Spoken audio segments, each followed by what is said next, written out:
Buenas noches, amigos, bienvenidos a la segunda emisión de Conversando con Cristina, un espacio creado por Universidad de la Familia, ahora sí.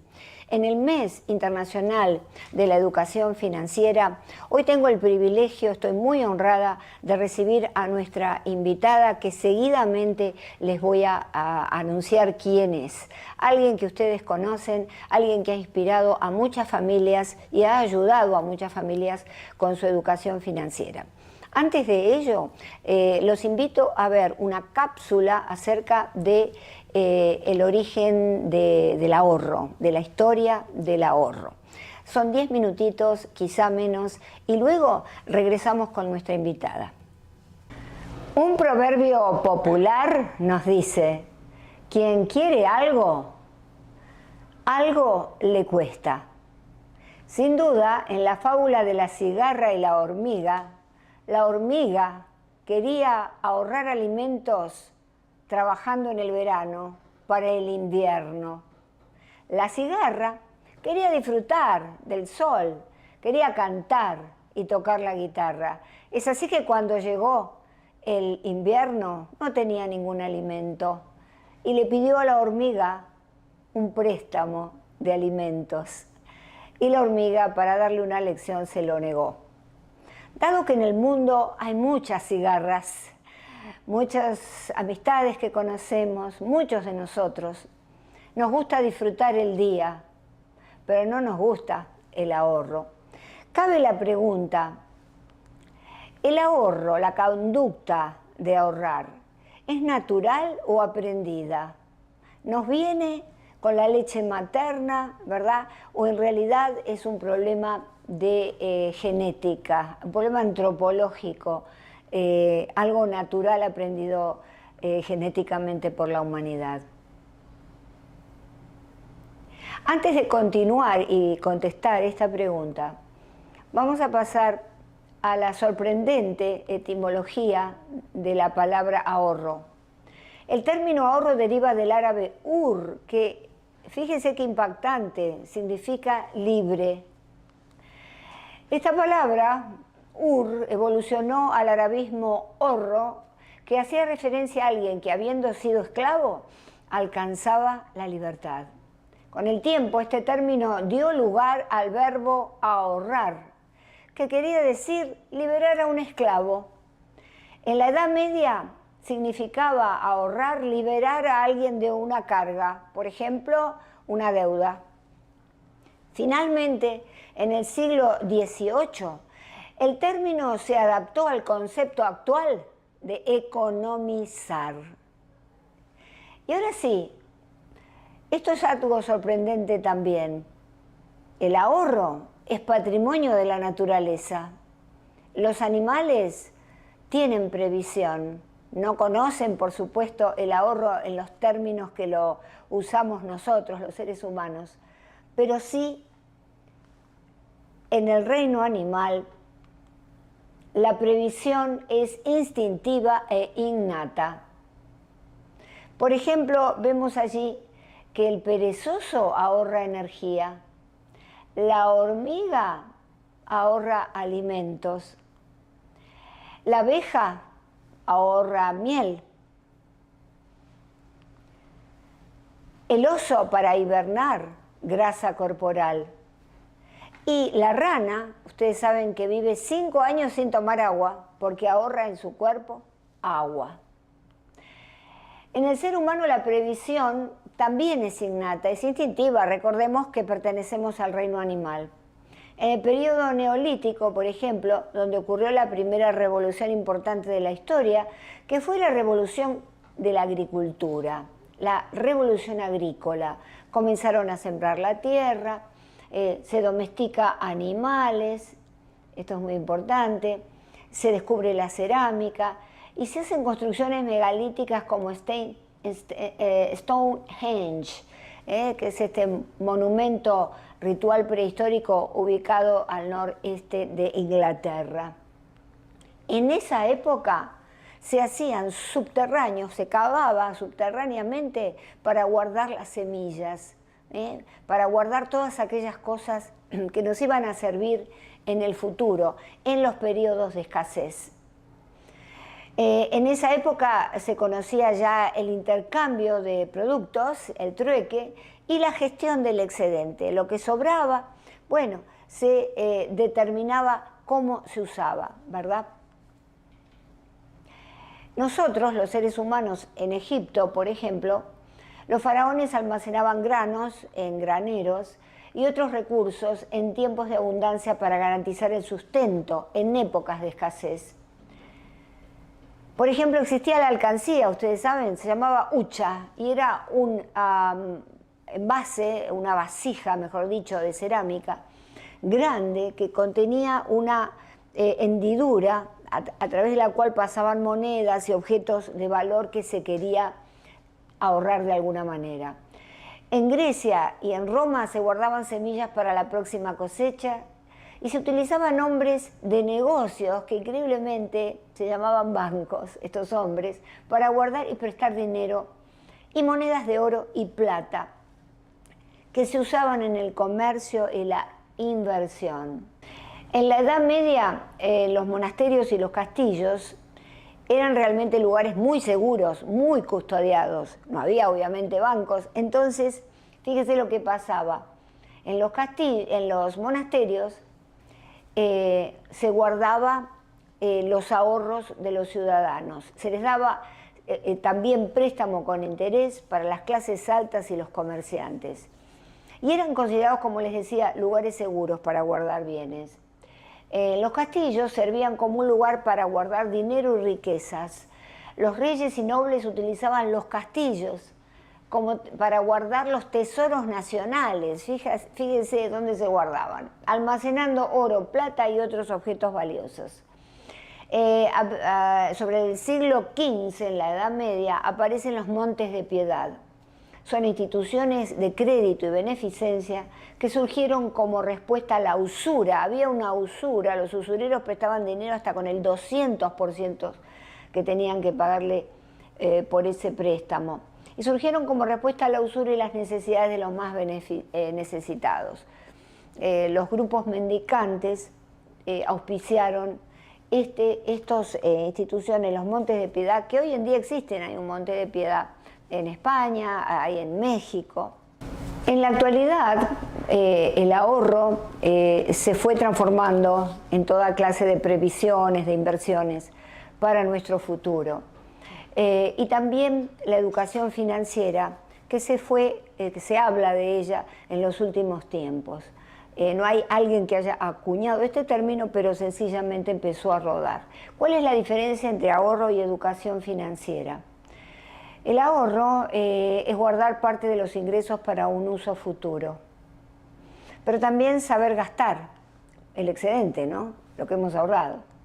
Mientras que la educación financiera son conocimientos y habilidades para tomar buenas decisiones con ese dinero. Entonces, ¿el ahorro nos hará libres? Sí, sin duda, para el futuro nos hará libres. La hormiguita fue libre porque tenía alimentos suficientes guardados para pasar el invierno, mientras que la cigarra se quedó sin nada. Para hablar de este tema, hoy he invitado a Elaine King. Elaine King, de acuerdo con Investopedia, está entre una de las 100 Top Financial Advisors 2023. Además, la revista People en español en 2017 la listó entre las 25 mujeres más influyentes y más poderosas. Ha escrito muchos libros, casi todos bestsellers: Saltarín, La familia y el dinero hecho fácil, Los colores de tu dinero. Tiene 8 libros. Hoy nos va a traer 2 de ellos acá en nuestra entrevista. Además, ella creó en Perú y la extiende acá en Miami, donde reside. Ella es de origen peruano. Family and Money Matters, que es una fundación fundada por ella, valga la redundancia, donde enseña justamente programas para que todo el mundo pueda aprender y salir y dejar de ser una cigarra para empezar a ser hormiguitas. Los dejo ahora con la entrevista. Bueno, como les prometí, estamos aquí de regreso con nuestra invitada que tiene un currículum impresionante, muy nutrido, muy impactante. Como les decía en el video, ella es una asesora financiera de familia muy importante y certificada. Se trata de Elaine King. Es alguien a quien quiero mucho porque estando tan arriba como ella está, trabajó en Wall Street y realmente una carrera brillantísima, es una mujer muy humilde. Encantada de estar aquí. Cristina. Gracias por tu presencia. En realidad me honras con tu presencia. Eso decimos siempre con los invitados, pero en este caso es real. Muchas gracias. Termina el video, como viste, y yo digo que el ahorro, la planificación financiera es algo que nos hace libres, que nos hace libres para el futuro, pero en el mientras tanto, en el presente, nos hace esclavos de una serie de estructuras, de un cambio de pensamiento, de un esfuerzo para llegar a manejarse bien. ¿Qué le dices tú a esos padres despilfarradores que por lo tanto no han enseñado a sus hijos? ¿Cuál es tu pièce de résistance, como dicen los franceses? La frase inspiradora, el consejo inspirador para que cambien esa forma de ser. Mira, Cristina, una de las cosas más importantes para esas familias despilfarradoras sería que se pongan a proyectar si es que quieren ser realmente un peso para sus hijos cuando sean viejitos, si quieren morir solos y pobres, si quieren, si quieren que el dinero les controle sus vidas. Muy bueno. Porque hay algo tan triste que mucha gente no lo ve porque cuando uno está viviéndolo, pero mucha gente decide su destino, su carrera, su profesión, lo que va a hacer mañana por el dinero. Y yo quiero que la gente realmente tenga el control del dinero para que ellos mismos controlen su destino. Entonces, ¿qué le podría decir? ¿Quieres ser esclavo del dinero por el resto de tu vida? ¿Sí? Ok, sigue despilfarrando y a ver quién te va a cuidar después. Una de las cosas que yo puedo recomendar a las personas es que vean el dinero como su amigo, no su enemigo. Exactamente. Tú sabes que en el video, bueno, lo has visto, la etimología de ahorro significa libre, porque viene de del árabe, libre. Entonces me parece fabuloso que el ahorro nos haga libres para el futuro. Pero todo esto que tú le dices que es importante. Sí, claro. El ahorro yo creo que te da alas. El ahorro, y es algo que uno necesita saber, que nosotros como seres humanos no nacemos con esa gratificación pospuesta. Nosotros desde la época de los cavernícolas teníamos sed, tomábamos agua. Teníamos hambre, matábamos a una bestia. Y ahora lo que tenemos que hacer es decir, ok, este no es el mundo que vivíamos antes. Necesitamos pensar para el futuro, porque el mundo ha cambiado y no hay muchas generaciones que han tenido esa experiencia. Porque la última vez que miré ayer, justo estaba mirando el tema de las mujeres, que en los 70 recién las mujeres pueden tener crédito, que en los 60 recién las mujeres se pueden separar, que recién en los 50 pueden tener derecho de votación. Entonces el mundo está cambiando tan rápido y hay que adaptarse rápidamente porque no estamos viviendo en las cuevas ya. Claro, y con todo el tema del ahorro y de la previsión es un poco también innato. Se trataba de tener previsión para guardar alimentos, para almacenar, ¿verdad? Yo creo que eso es algo evolutivo, sí, pero que con el tiempo lo hemos perdido, como tantas cosas buenas que las civilizaciones fuimos perdiendo. Claro. ¿No? ¿Por qué crees tú que, por ejemplo, les cuesta tanto a los niños ahora, a los centennials, poder ahorrar o planificar? Porque hay tantas facilidades de crédito ahora y hay tantas facilidades de cosas de que, si no te alcanza no pasa nada, te lo pagas en 12 cuotas o 15 cuotas, pero eso no es la responsabilidad. La responsabilidad es no pasar la tarjeta si no tienes el dinero. Muy Antes bueno. te dicen, sí, mañana otra tarjeta, esa tarjeta paga con otra tarjeta, eso es terrible. Terrible. Lo que tienes que hacer es regresar a la base, a la fundación, que es tener salud financiera. Y salud financiera no es cuánto dinero tienes, sino que bien puedes dormir de noche porque no le debes a nadie.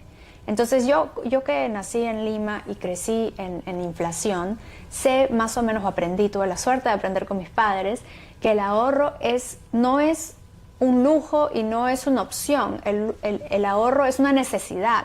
Porque así como los campesinos en la época de hace 100 años, de ahí viene el dicho, hay que guardar pan para mayo, porque los campesinos a veces no sabían si la cosecha iba a salir, y en mayo era esa época. Entonces tenían que guardar pan, porque si no tenían dinero, comían el pan.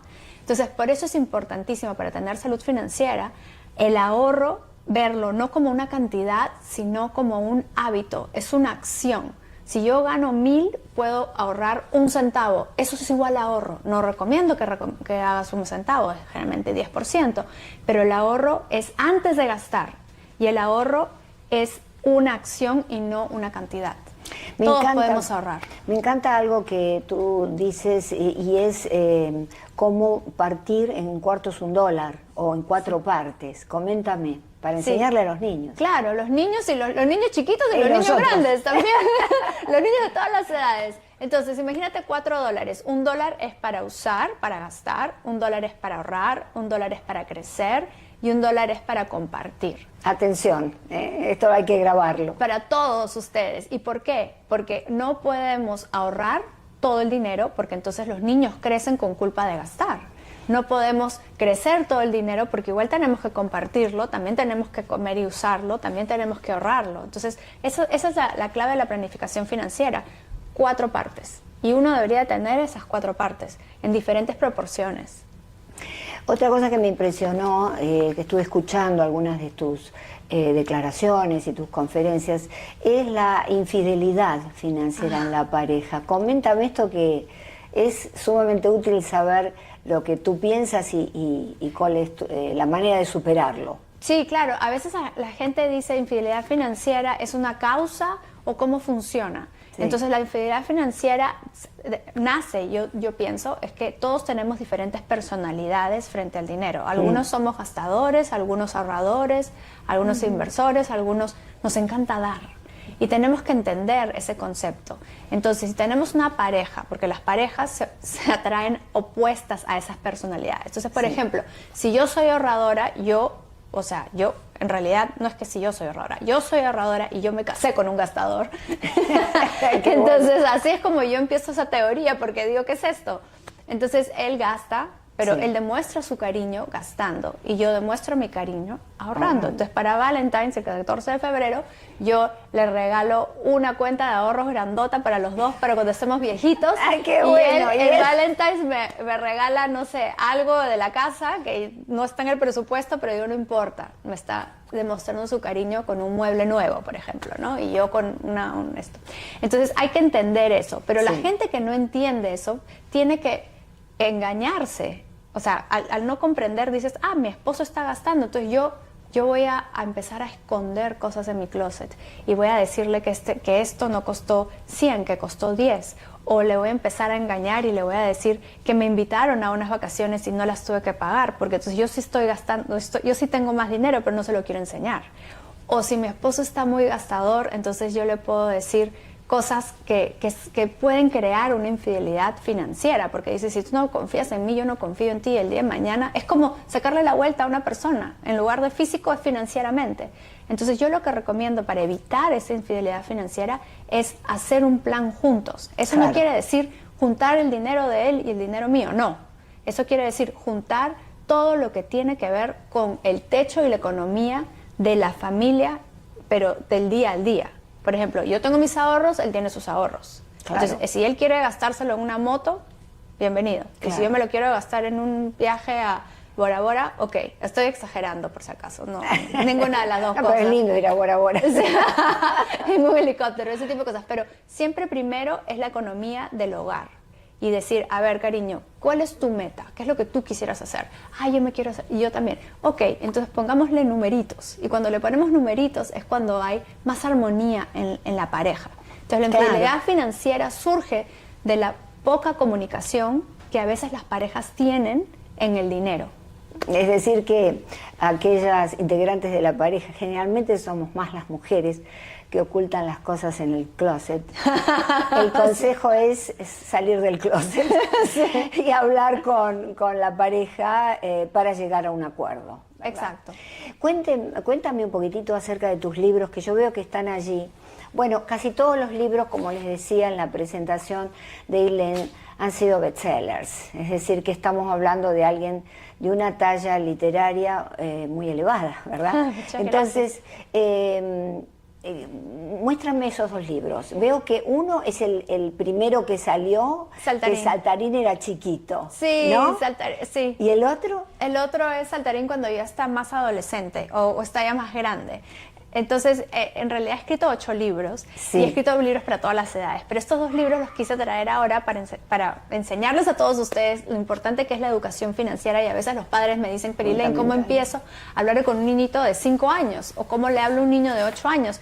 Entonces, Saltarín tiene más o menos 7 años en el primer libro. Él vive en Ecuador, Ay, en la qué isla lindo. Galápagos. Ay, qué hermoso. Y sus papás le dicen, Saltarín, ¿qué estás haciendo con las semillas? Lo que tienes que hacer, estás jugando con las semillas, porque hay mucha abundancia en ese momento. Entonces, los papás le dicen, Saltarín, tienes que hacer un poco de semillas para que te las comas, unas para que las guardes, una para que las siembres y crezcas más semillas, y otras para que compartas con los que no tienen semillas. Entonces, ese es el libro más o menos resumido, pero es más bonito porque está dinámico con la hermanita, con sus amiguitos, viene el invierno, se quedan sin semillas algunos amiguitos, y al final Saltarín, porque pudo planificar, le pudo dar a sus amiguitos, y Claro, todos felices. Es una versión más sofisticada y una versión muy completa de la cigarra y la hormiga, ¿no es Sí. cierto? Es decir, qué interesante enseñarle a través de la literatura a los niños, ¿verdad? Sí, sí, sí. De modo, tus otros libros, coméntame, tienes 8. Sí. El otro libro de Saltarín es Cuando Sí. crece, y ya Sí. no tiene 7 años, tiene como 11 años. Entonces el papá de Saltarín le dice, Saltarín, ya estás grande, ya puedes ir, te voy a mandar por el mundo para que aprendas Sí. las diferentes cosas que yo te enseñé cuando era chiquito. Entonces lo manda al principio a Alaska con la osita para que aprenda el ahorro. Ah. Y la osita le enseña cómo ahorrar para su bicicleta, pero ganándoselo, no se lo Claro. regala. Y de ahí se va a ¿cómo se llama? A México, donde se encuentra con la delfín. Y la delfín le enseña a cómo a generar dinero Qué con lindo. colaboración con otros pajaritos. Y luego de ahí se va a la selva de Perú con Camu Camu, que es un chimpancé, porque el chimpancé es el único animal en el Reino Unido, en el reino animal, que ha demostrado ser altruista, en el sentido de que puede compartir. Entonces le dice, Saltarín, tú ya sabes ahorrar, tú ya sabes hacer tu dinero, ¿cómo quieres hacerlo sostenible y que pueda ayudar a la comunidad? Entonces él dice, bueno, se me ocurre hacer un invernadero. Entonces empieza a hacer un invernadero y entonces se enseña a los otros animalitos a que puedan tener semillas para siempre, porque entonces dice, en el invierno no puedo crecerlas, pero si tengo invernaderos sí las puedo tener. Y al final lo más lindo es que ya no necesita el avión para ir Saltarín, ya sus alas ya vuelan más largo y se va volando de regreso de la Amazonas, se va a la isla Galápagos a ver a su familia, ya con sus alas volando, porque ya se siente mucho más seguro de que puede manejar todo eso. Tienes otro libro que se llama Los colores de tu dinero, ¿verdad? Sí. ¿Eso está dedicado a los niños o a los padres? Eso en realidad está dedicado a las mujeres, de forma que son creativas. Sí. Nosotras las mujeres somos muy creativas. Totalmente. Entonces se me ocurrió poner las 7 leyes para la salud financiera en diferentes colores. Entonces empezamos con el valor, tu personalidad, de ahí vamos con las metas. Despacito, dilo, que esto es interesante. De ahí vamos a organizar. Bueno, hay que comprar el libro, ¿no? No, lo puedes tener en mi página web también. Organizarse, luego cómo te gusta guardar dinero, porque algunas personas es gastando menos, algunas es ganando más, algunas es guardando sus regalos, algunas son vendiendo cosas. Luego de ahí viene la parte de crecer, pero crecer con tu pasión. Claro. Estadísticamente, los empresarios ganan un 13 a un 15% año a año. Entonces, a veces uno me dice, Lane, ¿debería comprar esta acción o debería comprar este bono? Bueno, depende. Si quieres ser empresaria, de repente te conviene ser mejor empresaria porque es un rendimiento más alto.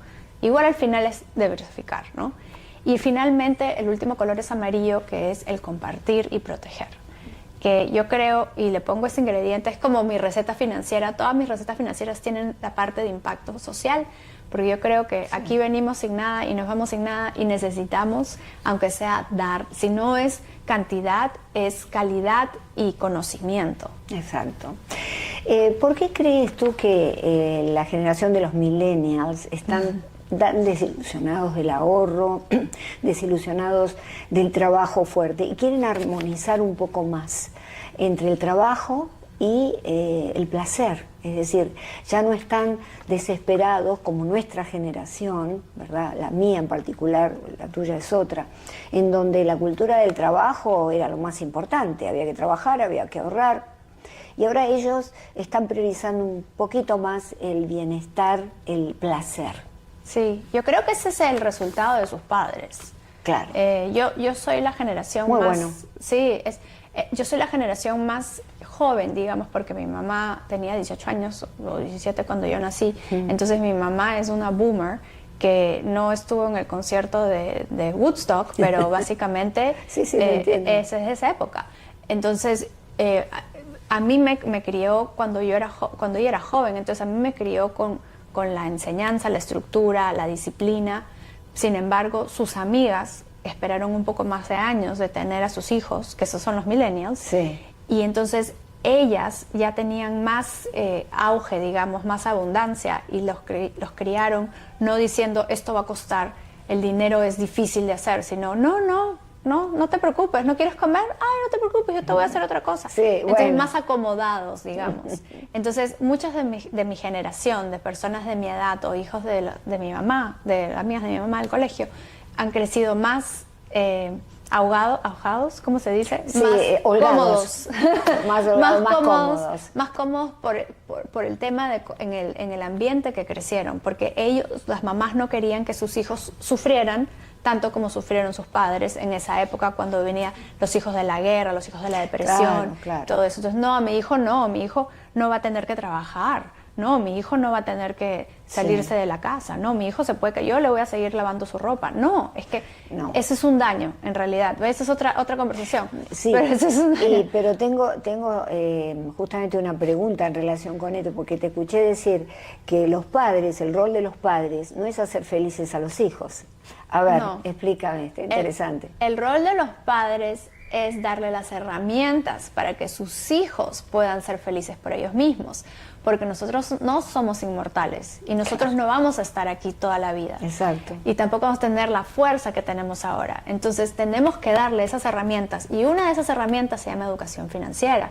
Educación financiera es darle todo ese conocimiento de que ahorrar antes de gastar, de crecer con tu pasión, y que el dinero tiene que tener propósito, porque si el dinero no tiene propósito es como irte a un buffet y comer lo que puedas, te llenas en digestión y se te fue la oportunidad de tu vida del buffet. Claro. O el tiempo, ¿no? sé, los fines de semana, a veces si uno no planea el fin de semana, bueno, tú sabes mejor que yo, si uno no planea, que tú lo tienes bien planeado, pero una persona que no planea y dice, me voy a quedar en la cama, o no voy a hacer nada, o voy con el viento. Bueno, ¿qué hiciste el fin de semana? Ni siquiera vas a acordar. Claro. Entonces uno siempre tiene que planear su día, porque si no, la vida se pasa rápido. Claro. En la planeación, alguien dijo, creo que fue un político muy conocido en Argentina, que dijo que solamente la planeación, la estructura supera el tiempo, porque en las 24 horas del día o en las 12 horas del día hábiles podés hacer mucho más si lo planeaste bien. Claro. Vale decir que con el dinero es básicamente lo mismo. Sí, y yo creo que son también, Cristina, creencias limitantes, ¿no? Sí, son creencias limitantes. Porque uno dice, no voy a planear mi vida, yo no quiero estar estructurada, no quiero estar amarrada, pero el planear te da libertad. Porque tú puedes planear, voy a meditar, voy a hacer yoga, voy a correr, de 4 a 8 no voy a hacer nada. Eso también es planear. Y lo mismo con lo que estabas hablando del ahorro. ¿Cuándo uno puede ahorrar? Cuando tiene un presupuesto. ¿Y por qué nosotros le huimos tanto al presupuesto? Porque las personas usan la palabra presupuesto en connotación negativa. Sí, y exacto. El presupuesto es algo positivo, porque si uno presupuesta sus sueños, uno presupuesta sus prioridades, entonces no está sujeto. Una de las cosas que Es como un pet peeve para mí cuando la persona dice no me alcanza, no tengo. Eso es terrible. Todos tenemos tiempo y todos tenemos la habilidad de hacer dinero, pero priorizamos diferentes cosas. Si yo priorizo ir a un concierto hoy día y no poder hacer, no sé, el segundo baño que necesito hacer en mi casa, entonces estoy sufriendo todos los días por darme un gustito de 30 minutos. Entonces hay que balancear esa costo-oportunidad. Claro. Eso yo, si les dejo una cosita, es el costo-oportunidad. ¿Por qué me estoy sacrificando? Porque voy a hacer algo mucho más grande. Entonces lo puedes visualizar y lo puedes soñar. Y es divertido hacerlo en familia. Yo te digo, yo lo he visto. Estás un poco también, estamos los que pensamos como tú, estamos un poco a contracultura, porque la posmodernidad es una época en donde el placer instantáneo es prioridad, en donde hay que vivir el día. Que los romanos decían vive el día, pero se referían a otra cosa. Ahora vivir el día quiere decir me gasto todo lo que tengo, y entonces no ahorro nada. Y yo creo que estamos un poco en contra de la corriente de lo que está pasando, pero tú has tenido éxito con muchas familias, ¿verdad? Sí. Cuéntame un poco el programa que presentas tú para que las familias puedan aprender. Claro, mira, una de las cosas que quería decir en paréntesis es que ahora vivimos más tiempo. Sí. Entonces, antes a los 40 años la gente tradicionalmente, bueno, si ves la historia del mundo, la mayoría de personas se moría a los 40. Entonces ya no había nada más. Entonces ahí es donde viene la crisis de vida, ¿no? Y ahí es cuando empezamos a planificar. Y por eso necesitamos planificar, porque ahora vivimos no solamente más de 40 años, vivimos hasta 100 años. Entonces el programa empieza conmigo, empieza en encontrar ese propósito. Porque el propósito para ti es diferente que para mí, es diferente que para ti. Claro. Entonces, el personalizar ese proceso es sumamente importante y yo me tardo mucho tiempo, yo diría el 25% de mi programa, en entender de dónde venimos, de identificar esas creencias que nuestros padres nos decían, que nuestros abuelos nos decían. ¿Y por qué no nos decían? En el caso mío era porque todos mis abuelos han sido inmigrantes.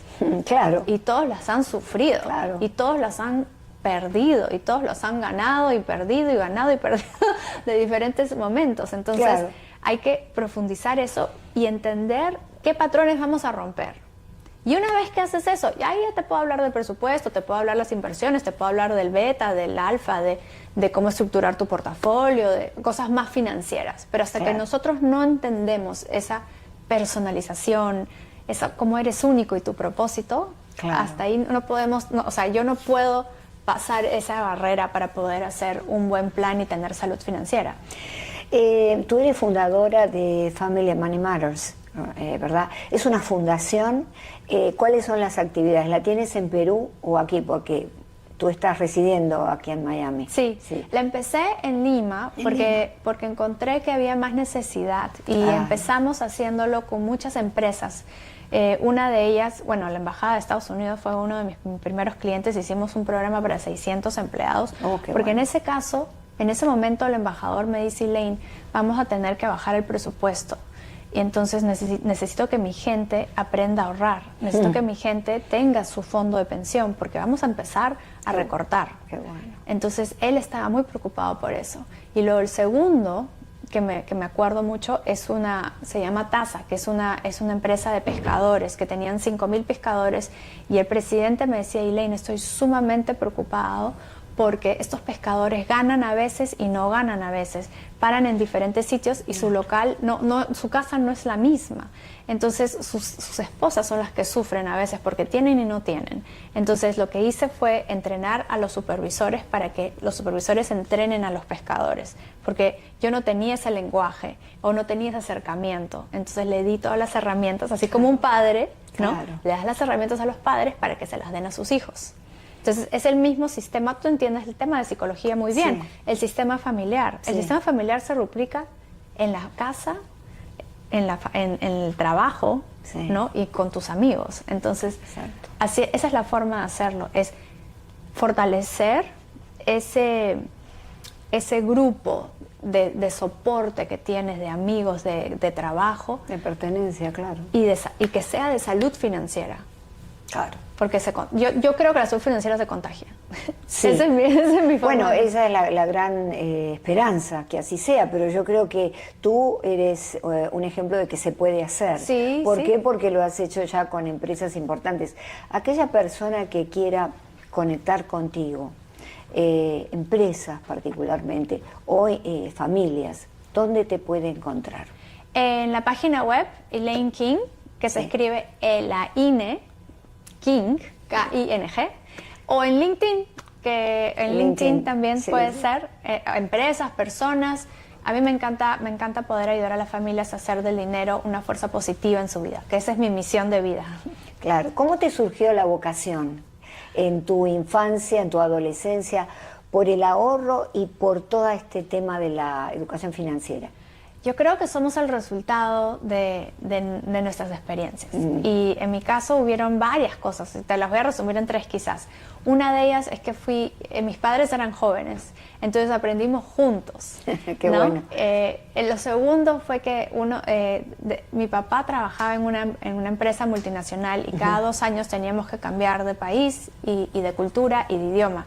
Entonces me volví altamente adaptable, que eso es algo bueno. Sin embargo, sufrí mucho con las letras, porque era francés, inglés, español. Claro. Pero lo seguro eran los números. Entonces me volví buena, o sea, era como esto es sobrevivencia, ¿cómo sobrevivo? Con números. Claro. Y hasta los exámenes para entrar a la universidad, todo perfecto en matemáticas, pero en inglés batallé hasta el final. Eso es el segundo. Y lo tercero fue que a mí me encanta ayudar. Yo encontré el propósito de vida ayudando a las personas y todos tenemos superpoderes. Mi superpoder siendo financiero, dije, ¿cómo puedo? Yo no soy una doctora para poder curar a la gente, pero sí sé números y a veces mucha gente tiene enfermedades financieras. ¿Y cómo las puedo curar? Cambiando los hábitos, ayudando y haciendo un soporte familiar. Por eso es que yo soy una persona, entonces si yo puedo enseñarle al abuelo, a los hijos y a los nietos juntos, entonces ya los dejo preparados, digamos, ya dejo el kit, ya no tengo que estar yo ahí, claro. la mochila de sobrevivencia. Es interesante lo que dices de los números, porque claro, los números dan certidumbre, ¿verdad? Mientras que las palabras son multivocales, pueden tener varios significados difíciles de incorporar, y el número es algo exacto. Por eso es algo que en realidad de tu mano no debe ser difícil de aprender, de tu mano desde ya, porque tú les das toda una estructura y le das un orden, ¿verdad? Sí, claro. Y bueno, y mi mamá siendo profesora de kinder me enseñó a aprender con colores, muy dinámico, y mi papá siendo ingeniero industrial, que número 1 de la universidad, me enseñó los conceptos. Entonces yo hago una combinación de ambos. Básicamente te enseño conceptos difíciles en colores. Muy bueno. Te voy a hacer algunas preguntas que a lo mejor están fuera del contexto, pero cuando nos morimos, ¿a dónde vamos? ¿De acuerdo? ¡Wow! ¡Uy! Bueno, eso te voy a contestar con una historia, que cuando yo tenía 7 años, el primer libro que yo escogí leer se llamaba We Don't Die, nosotros no morimos. Y desde que soy niña, todos mis ensayos en los colegios han sido sobre la vida después de la muerte. Ese es un tema que es fascinante para mí, siendo mi autor favorito, Brian Weiss. Y ahora mismo estoy leyendo libros de Dolores Cannon, que me fascinan, y Michael Carpenter, que me fascinan. Me encanta porque es como un chocolate al alma. No tengo pruebas porque sigo viva. Sin embargo, el saber un poquito de extensión me da mucha ilusión. Interesante. Entra aquí tu niña, tu niña interna, Elaine, a los 10 años, ¿qué le dices? Uy, qué interesante. ¿Qué le digo? ¿Qué le puedo decir? ¿Qué consejo le darías? No dejes de jugar golf. Claro, se piensa mejor cuando se hace ejercicio. Es cierto. No te preocupes tanto, no dejes de jugar golf. Claro, porque a veces uno le puede decir a ese niño que fue cosas para no sufrir, porque a lo mejor uno está sufriendo cosas y las puede modificar. Sí, de esa manera, hablándole a ese niño. Sí, lo que pasa es que el golf, o sea, uno que está escuchando puede decir, ay, qué materialista, Elaine, golf. No, lo que pasa es que el golf para mí fue mi ancla, porque habiendo cambiado 7 colegios, diferentes idiomas, diferentes personas, o sea, diferentes estudiantes y amigos y todo, el golf era mi ancla, porque el golf es un deporte que uno tiene que competir con uno mismo, entonces no necesitaba personas. Porque a veces los niños no son tan buenos, a veces no se quieren sentar conmigo a la hora del almuerzo si soy nueva. Claro. Entonces el golf para mí fue el ancla que me ayudó a salir adelante. Muchos de los padres a veces me dicen, Elaine, mis hijos están pasando por un proceso de identidad o una crisis o se deprimen o muchas cosas psicológicas. Y yo siempre les digo que hagan deporte porque ese deporte es el que me sacó y me sigue sacando de diferentes crisis o altos y bajos en la vida. Es muy cierto, a mí me pasó algo similar con el tenis, y es verdad que uno tiene allí no solamente ese deporte en el cual se deja de pensar en el problema que uno está pasando, sino que además libera todo un cóctel interesante de químicos en el cuerpo que nos hacen sentir muchísimo mejor. Sí, ¿verdad? claro. No darse por vencido es el otro mensaje. No darse por vencido. En 2 minutos, un minuto, ¿qué puedes decirle a la gente? ¿Cuál es el principal consejo? El principal consejo, ahora que estamos hablando de finanzas, es que se enfoquen en salud financiera, en lugar de cantidad financiera. No es tener y comprar, sino es planificar, que uno puede llegar más rápido si uno planifica, no se tiene que matar. La vida es para disfrutarla con responsabilidad. Exacto. Y pensar en salud financiera y siempre llevar de la mano con un profesional, no dejarse llevar con personas que tienen quizás un conflicto de interés, porque sobre todo en el mundo financiero hay muchas personas que pueden ser tus amigos, pero al final te van a tratar de recomendar algo que les conviene a ellos mismos. Claro. Entonces siempre asesorarse con los profesionales que saben. Elaine, ha sido un placer tenerte porque hemos transitado, nos hemos alejado un poquitito del área de las finanzas y hemos entrado en un terreno más humano. Sí. Te agradezco enormemente y bueno, y que sigas produciendo bestsellers. Muchas gracias. Porque tienes la habilidad y la inteligencia para hacerlos y está probado que has llegado a mucha gente. Muchas Te gracias, agradezco Cristina. muchísimo. Muchas gracias, Cristina. Eres un gran role model para todos nosotros. Bueno, gracias. Y a ustedes los dejo con una frase de Hesíodo en el libro Los trabajos y los días.